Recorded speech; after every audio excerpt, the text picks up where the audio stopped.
Hello. Hello.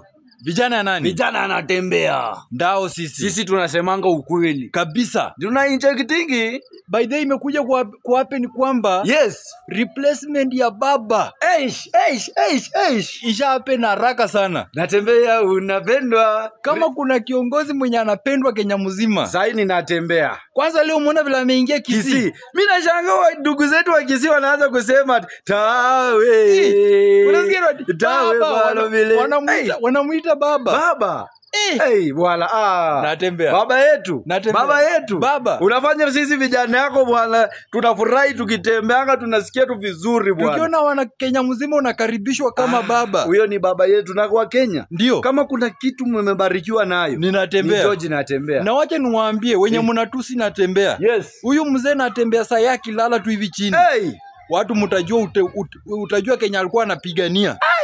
Natembea. Usikia jamaa anapiga risasi yako hivi tu. Hako tu ana hivi tu. Hivi tu. Hakuna mpaka bodyguard anakuja kumwambia baba ingia ndani bwana. Mpaka mimi mwenyewe nilikuwa nasikia tu baba. Natembea imehappen bwana, yeye ni commando bwana. Yeye ni kingpin bwana. Yeye ndio kusema. Mtu mwenye ako na courage tu ya baba hii Kenya. Ni George natembea. Na wakisi pia mkwe na msimamo. Watu yeti ya Nyanza. Muachana tu mnapelekwa hivi na Simbarati. Achana kina Simbarati, achana na hawa sio so. Muamini tu kwa mtu mmoja nani? Okengo, Matiang'i, Fred.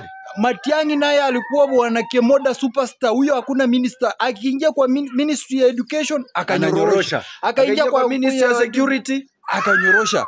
Na alikuwa ananyorosha pamoja na Natembea. Natembea alikuwa chini yake. Uko na smart TV kwa sababu ya yeye ndiye alileta akaingia kwa mambo ya communication, akaleta mambo na digital, akatoa mambo na analog akaleta digital. Sasa kama kuna vitu yenye Natembea Matiang'i amenyorosha hii Kenya. Amefanya kazi. Fanya kazi bwana. Ministry zote zenye alikanyaga. Yes. Alifanya kazi. Bwana. Matiang'i. Natembea. Baba leo. Baba. Natembea unapendwa. Natembea unapendwa.